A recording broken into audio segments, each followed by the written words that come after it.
This is second question, implement करी with place holder support.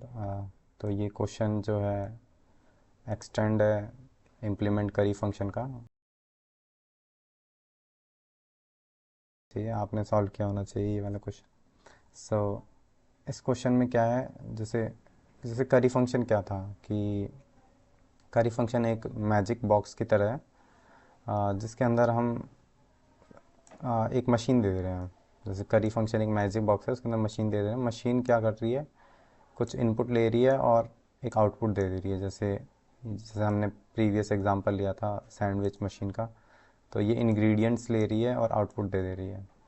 तो ये मैजिक बॉक्स क्या करेगा कि अगर आपने इसको एक दो इंग्रेडिएंट दिए तो ये क्या करेगा, एक और मैजिक बॉक्स दे देगा जो कि वेट करेगा दूसरे इंग्रेडिएंट का। और जैसे ही इसके पास सारे इंग्रेडिएंट आ जाएंगे तो ये क्या करेगा, रिज़ल्ट दे देगा, सैंडविच बना के दे देगा। तो ये करी फंक्शन था जो हमने प्रीवियस किया।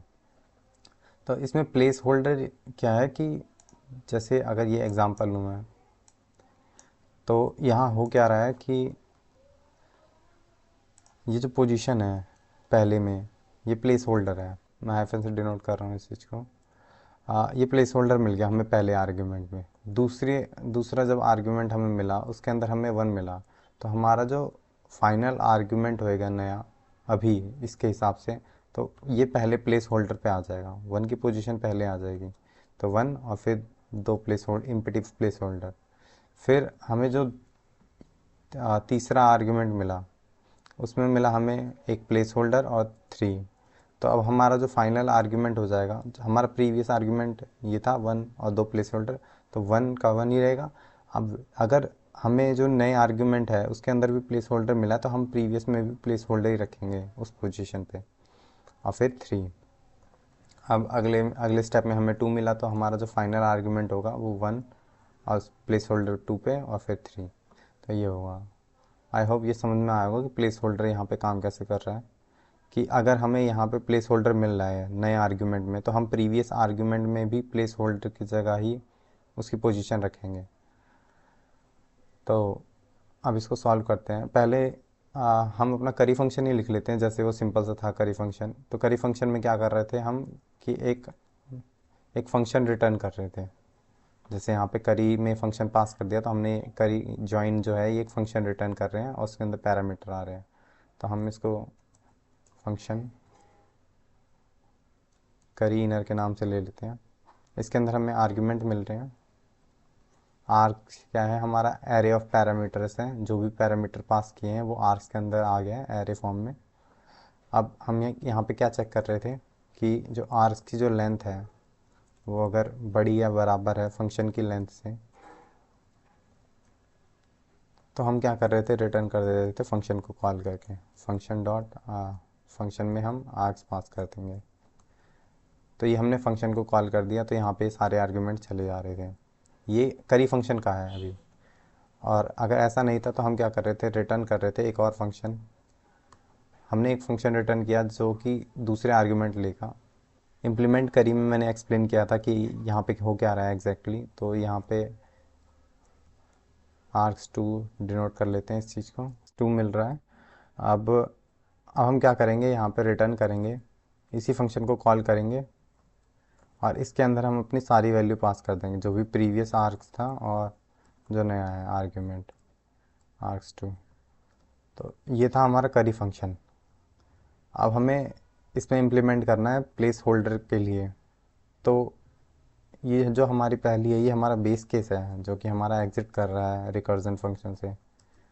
तो पहले हम इसको करते हैं। तो क्या हो रहा है, यहाँ पे आर्ग्यूमेंट जो मिल रहा है हमें, इसमें प्लेस होल्डर भी है। तो हमें ये देखना होगा कि अब कि ये जो प्लेस होल्डर है हम इसको काउंट ना करें और हम सीधा अपने वैल्यू को काउंट करें कि जो वैल्यू आ रही है वो है कि नहीं। तो जो लेंथ होगी, पहले हमें लेंथ निकालनी पड़ेगी जो पैरामीटर आ रहे हैं। तो इसको कर लेते हैं कॉन्स्ट न्यू आर्क्स लेंथ कर लेते हैं। Arcs length is equal to, arcs में हम क्या करेंगे, फिल्टर करेंगे। I T define I T is not equal to curry dot place holder. तो इसको लिखने की जगह बार बार करी डॉट प्लेस होल्डर हम क्या करेंगे, एक वेरिएबल ही डिफाइन कर लेते हैं प्लेस होल्डर के नाम से, is equal to curry dot place holder. तो अब ये क्या करेगा, फ़िल्टर करके हमें एक एरे दे देगा। अब हम क्या करेंगे, यहाँ से इसकी लेंथ ले लेंगे। तो आर्क्स डॉट लेंथ में अब हमारा क्या है, लेंथ है हमारे नए आर्ग्यूमेंट की। अब अगर वो ग्रेटर है तो हम क्या कर रहे हैं, फंक्शन के अंदर आ जा रहे हैं। पर एक और चीज़ देखनी है हमें कि जो हम पास करें फंक्शन के अंदर, तो हमने सिर्फ पैरामीटर पास किए हैं, जैसे 1 2 3 हमने यहाँ पे भी 1 2 3 पूरे पास किए हैं। तो हमें जो फंक्शन है उसके अंदर भी पूरे पैरामीटर पास करने होंगे। तो हम क्या करेंगे यहाँ पे, तो हम क्या करेंगे, जो आर्क्स है उसको हम स्लाइस कर देंगे 0 से लेकर फंक्शन की लेंथ तक। फंक्शन लेंथ मतलब कि जितना, अगर फंक्शन लेंथ हमें 3 पैरामीटर दे देगा क्योंकि इसमें 3 पैरामीटर आए हैं।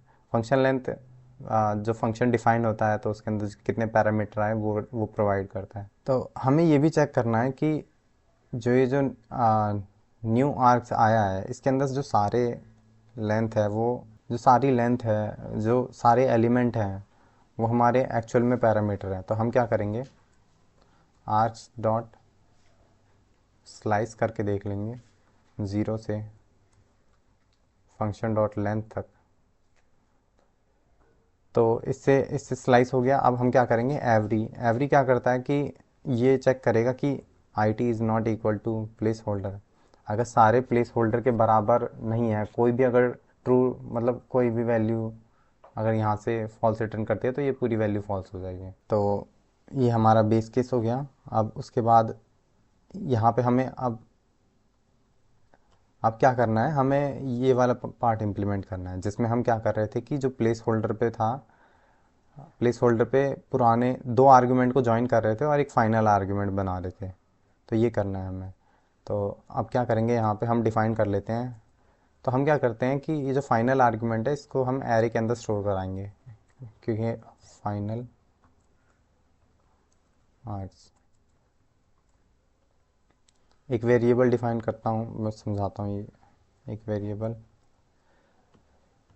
अब क्या करेंगे, हम एक लूप चलाएंगे अपने प्रीवियस, जैसे ये हमें मिला था, ये हमें आर्क्स है जो ऊपर डिफाइन हो रखा है, और जो 1 हमें मिला है वो आर्क्स 2 है।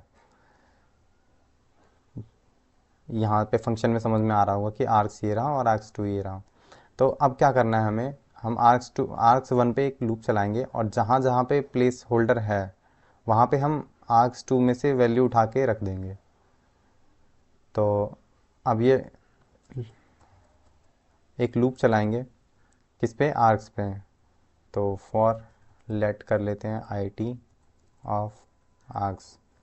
तो ये क्या देगा, हमें एक कैरेक्टर देगा। अब हम क्या करेंगे, चेक करेंगे कि आई टी जो है अगर वो प्लेस होल्डर है तो हम क्या करेंगे, जो फाइनल आर्क्स है उसके अंदर हम पुश कर देंगे किसकी वैल्यू, आर्क्स 2 ऑफ जे की, और जे को हम इंक्रीज़ कर देंगे एक पोजीशन से। नहीं तो हम क्या करेंगे, एल्स में फाइनल आर्क्स के अंदर आर्क्स 1 की वैल्यू पुश कर देंगे। तो आर्क्स 1 की वैल्यू, आर्क्स की वैल्यू क्या है, आई टी है जो। अब यहाँ पे हमें एक और कंडीशन चेक करनी होगी कि जो जे है वो हमारा हमेशा लेस देन होना चाहिए आर्क्स 2 की लेंथ से। अगर बाहर हुआ तो फिर अनडिफाइन पुश कर देगा।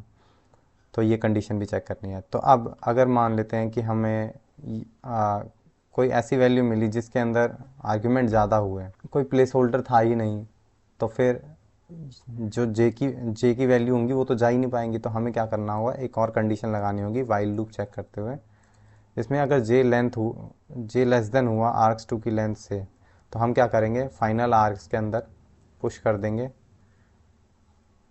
अपना आर्क्स 2 ऑफ जे। तो ये हमने पुश कर दिया। अब इसके बाद हम क्या करेंगे, करी फंक्शन में हम अपना फाइनल आर्ग्यूमेंट पास कर देंगे, फाइनल आर्ग। तो आई होप ये समझ में आया होगा कि यहाँ पे हो क्या रहा है। एग्जैक्टली में हमने किया क्या है कि इसके ऊपर लूप चलाया है, अगर प्लेस होल्डर फाइंड होता है तो हमने args2 की वैल्यू उसके उसके ऊपर रख दी है, और अगर उसकी जगह प्लेस होल्डर है तो वो भी वैल्यू हमने रख दी है। तो ये किया है हमने। अब इसको सबमिट करते हैं।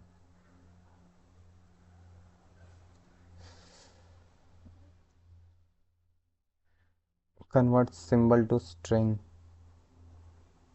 ओके, यहाँ पे हमने args2 डॉट लेंथ होना चाहिए। अब इसे रन करते हैं। यहाँ पे भी args2 डॉट लेंथ होना चाहिए।